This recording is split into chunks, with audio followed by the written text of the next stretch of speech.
الحمد لله رب العالمين، ما نقول إلا ما يرضي ربنا، إنا لله وإنا إليه راجعون. نثني على الله الثناء الحسن، رضينا يا ربي بما رضيته لنا. نشهدك يا ربنا أننا رضينا بما رضيته لنا. بالأمس كان صالح يودع زملائه من الصحفيين الذين ارتقوا إلى العلا من قبل، واليوم زملائه يودعونه، وهي رسالة يا إخوة. صالح عاش لرسالة كان مؤمن بها، هي حب الله ورسوله، حب هذا الدين وحب هذا البلد.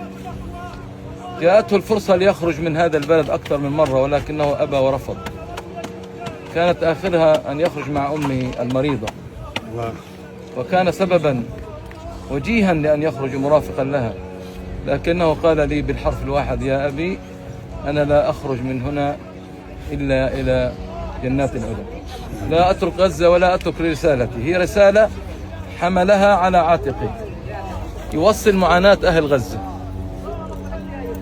وكان نعم الرجل الذي وصل هذه الرسالة. ليس هذه شهادتي، إنما شهادة كل من كان رفيقا لصالح ومتابعا لصالح.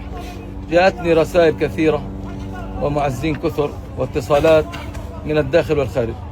في هذا الموقف وفي هذا الموضع أتوجه بجزيل الشكر وبالشكر الجزيل لكل من شاركنا هذا العزاء، صالة عن نفسي ونيابة عن أهلي وإخوتي وأحبابي عائلة الجعفراوي، لكل زملائي الصحفيين وأحبابي وإخواننا وجيراننا من شاركونا وأصدقائي.